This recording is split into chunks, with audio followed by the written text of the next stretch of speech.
Sinners has been out for a little bit, and I loved it. I gave it a review, which you can check out here. Go watch the review of Sinners. And I've been thinking about the ending for a little bit, and without going too much further, this is going to be a full-on spoiler review. I'm going to talk a lot about the ending and kind of a little bit of middle ground movie stuff. I'll be diving deep into some feelings I had about it, and I hope you enjoy. If you want me to dive into any other topics or anything I missed, make sure and leave comments, and I'll follow up in discussions down below.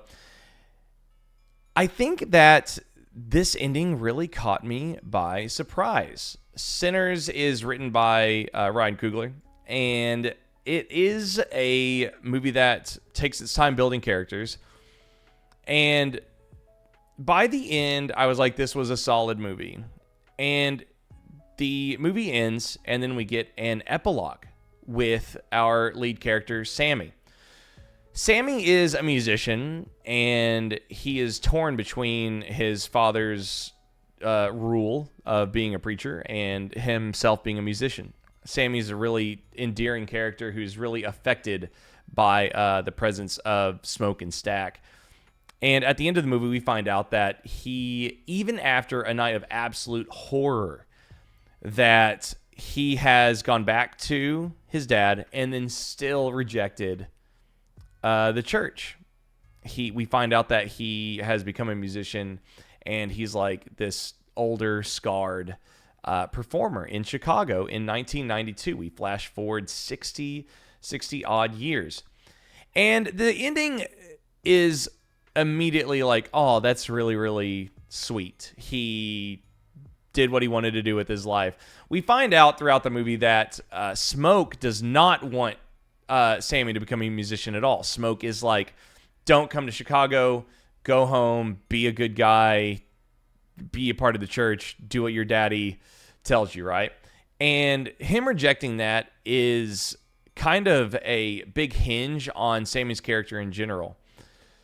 I think that the best part about Sammy, especially in a movie like this, is that you need your like your perfect soul, right? Your uncorrupted character. And while he's surrounded by ne'er-do-wells and I guess, criminals and gangsters and stuff, I think that, especially in what it's trying to do, is blues and the juke joint in general is portrayed as like an evil entity. Even Sammy's dad says that you being around those people, you making those that music is going to like let the devil in. And I think it's really cool that the middle ground here of blues music is that it's about humanity and not necessarily evil. As a matter of fact, the very guitar that his dad says is an evil instrument, Sammy uses it to kill a demon, fundamentally. He buries this guitar in Remick's head. And I think that that's just really kind of indicative of the character whenever we come full circle, in that he is scarred. He is tormented by this terrible night that happened in the juke joint, but he is happy, right? He pursued his own happiness and his passion even after the night. So that's all very great, and I was satisfied with that ending. And then the movie goes even further in this post-credit scene where we get a Stack and Mary. And Michael B. Jordan comes in with Haley Stanfield, and Haley Stanfield in this scene looks about as good as anybody has ever looked, ever. It is 1992, and they are out of their mind good looking. He's got this big sweater, and she's got this checkered leather jacket and the tight 90s hair. Oh my God in heaven. But you think, shit, it's come home to roost. And Sammy is old and weathered. He's sitting at the bar, and the vampires come up, and it's clear that they escaped together. and they've been living 60 years. We find out that they've been following Sammy's career, and they love his music. And Stack reveals to Sammy that in his confrontation with Smoke when they were fighting, Smoke lets Stack go with the agreement that he won't kill Sammy and he'll let him live a happy life, right? The big deal here is that Stack smells Sammy and realizes Sammy's going to die soon. He's old. I mean, he's in his 80s, right? Maybe 90s. And Stack offers Sammy eternal life and offers to bite him. And Sammy, like I said, is uncorrupted. Even after all of this, he says, no, I'm good. I've seen enough. I don't need to be a vampire so I can keep playing music. And Smoke kind of Stack kind of, honors this. And this really big thing hit me, and it's why vampires are so cool and, why I've loved them since I was a kid, is that I was manipulated. I'm being manipulated as a viewer and by the genre. I'm being manipulated by the romanticized vampire, mythos in general. I'm thinking, oh, that's so sweet that they've watched him all this time and they're offering him this. And it's like, oh, there's peace between them that, I have completely forgotten that they're monsters, right? And in this film, we know that the vampirism is kind of like a hive mind. It's just like they're all kind of the same brain. And this is the same monster, vampire strain, I guess, or aura of vampire that was there that night, right? And I'm like kind of getting emotional in the theater, and I didn't see that coming. And Sammy, before they leave, he says, up until it all went to hell, that was the greatest day of my life. And he asks Stack if it was the same, and he said, yes, it was the same for me. Up until the vampires came, and he's a vampire. Up until the vampires came, I was with my brother. We were free. We were living our dream, and it was great, right? And I'm almost tearing up in the theater. I didn't cry, but I was getting close, and I was like, "Wait a minute, you're the vampire!" So I'm getting all sentimental and stuff. And in that moment, Sammy is doing more than doing like a declaration. You read it as a declaration of love. Sammy is like, hey, Stack, the non-vampire version of who you are, you gave me the greatest day of my life before it went to hell. But Sammy's also saying, you ruined my fucking life. You ruined the greatest day that ever happened to me. And I think with vampirism, they're so, I'm telling you, Haley and Michael are so gorgeous in the scene, and they're so 90s elegant and super sexy and healthy looking, and Sammy's all old and deteriorated, and it's such a cool way of manipulating the viewer into being like, oh, that's so sweet, they have something in common. And then it kind of just washes over you, and it's like Sammy's saying, you fucked up everything for me, and I overcame how terrible that night was, and I am happy despite what you did to me, you vampiric monster. He's talking to the, I guess you could say infection or possession of vampirism but that dichotomy, that romanticized vampires, the real Stack also hears and has an emotional memory of, what Sammy is saying. I think in terms of movies like Bram Stoker's Dracula and, of course, the original work, it's like, Dracula is a monster, but he still has love and memories of, Mina and former conquests and stuff like that. I think that's ultimately what's left what left like a really big effect is I love it when games and movies subvert expectations to manipulate you, and these realizations that happen like in hindsight, right? It was just really effective. And I think Sammy being, the moral core to the movie is really cool because he is the moral core, even though he defied what is traditionally good. He doesn't. What the good thing would have done, especially in the context of vampires and evil, it would have been the son of a preacher, right? But Sinners tells you, and again, like with a title like Sinners, Sinners is telling you that self-assuredness and authenticity is what is the moral good. The moral good is following your own soul, not selling out because your preacher father told you to, right? Or not, even after Smoke is telling Sammy, like, hey, you need to not be a musician. Don't go to Chicago. Don't do this. It's a terrible life. Listen to your dad.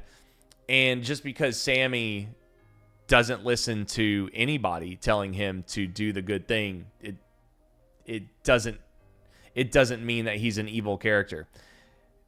And whenever he's doing this in the face of vampires, actual evil people that want to rip your neck out with their teeth and drink your blood, right?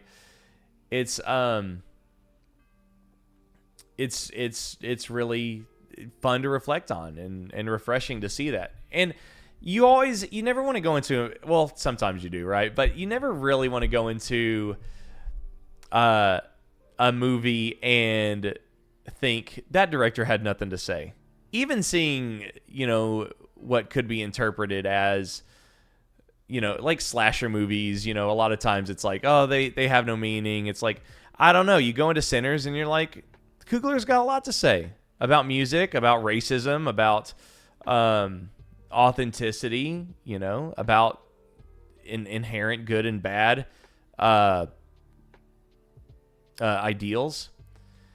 I think that the other thing I wanted to kind of hit on here was this kind of unease with race in the movie. And I talk in my review about the doorway and invitations being a gateway, right?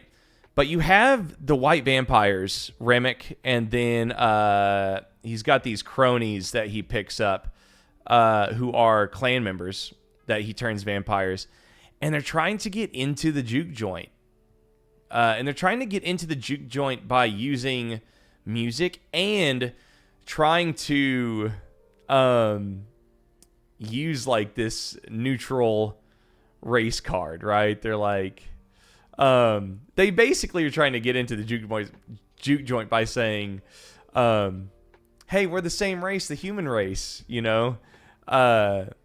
and they're vampires in the bodies of literal clan racists, right?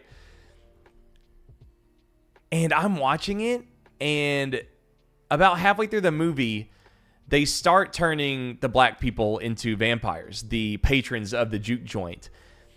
And I was like, is this like diving into like black conservatives? Because it was like they were like infiltrating, they were using music and like a commonality of like black cultured spaces. They were like, oh, we love your music, can we come in?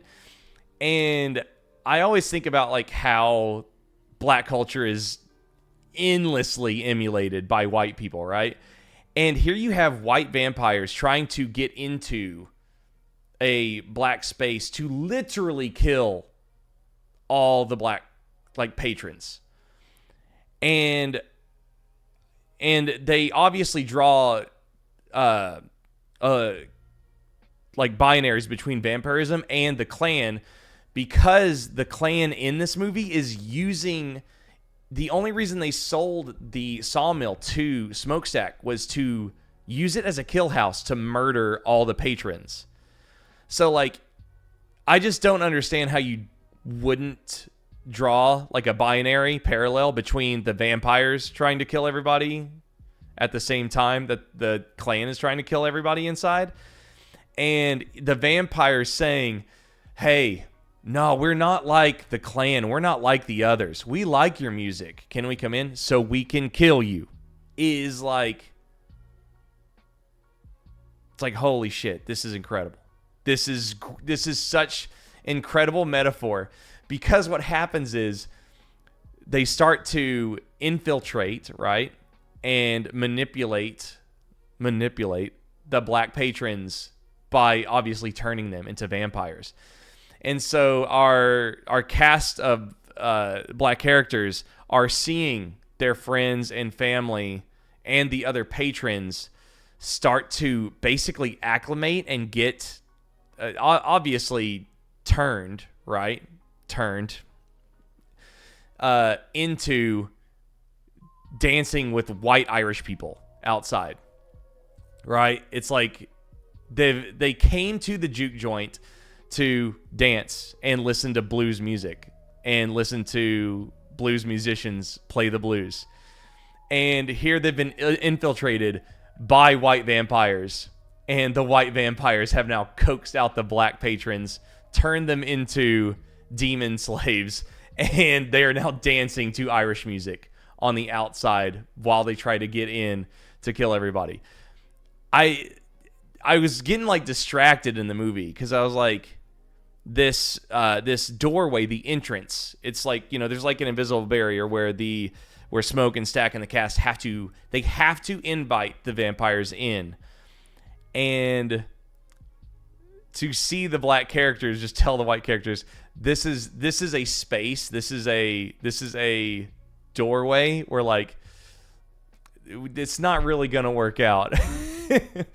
And then for them to try to use music, I don't know, it's very cyclical and reflective of how, like, you know, it's like everybody hates R&B until Elvis sings it, or it's like, you know, I was thinking about how Beyonce is like, she's like pushed out of black country music spaces because she's a black pop act, or a black pop singer, and it's like country music is not derived like from straight up white people. And so to watch the movie kind of explore that space through this doorway is like it was a lot of fun. And it was just like, I was excited to make this video so I could talk about it.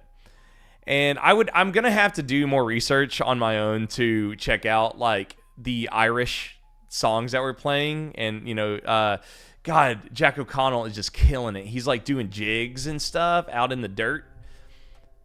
And I'll need to look up lyrics and stuff to do a little more research on that stuff. But to use that doorway and talk about music as a commonality so that the vampires could kill the patrons was like, oh, that is such good horror cinema. And I don't know, it's weird to be like proud of people and like directors you don't know, but you know, you watch, even like you're watching like Terrifier, right? And Art is like chainsawing somebody in half, and you're like, hey, way to go, you did great making that kill shot, like that was great. But I'm watching these door entrance scenes of the vampires trying to get in, and I'm just like, hey, Ryan, ooh, that's good stuff, man. And it's just like, I don't know how much money this movie's gonna make or if people will love it, but if Coogler could just keep bringing it I'm so proud of you. That's such good stuff. And it makes me want to watch the movie again. I think that Sinners is great. I called it short of a masterpiece, but really good. I'm curious how it will age in time and with further watches. I do think that this is the kind of movie that could become one of my favorite horror movies. And even talking about it right now, I'm just like so excited to go watch it again and talk about it more with you guys, and Grayson and Chelsea and I talked about it a lot too. So go support Sinners. Go watch it. If you have any other thoughts, I could do a follow-up video, or I'll talk to you guys in the comments below if you have any feedback for me. And if you like kind of more, I don't know, like reflective content like this, give it a like, and tell us some other scenes that you'd like to see us dive into like this, and we will. You guys have an awesome day. If you if you like the politics talk, Grayson and I checked out Terrifier actress's article talking about the history of horror and politics, and I think you'll like it a lot if you like this video. So go check it out. I'll put it right here. You guys have a great day. Bye-bye.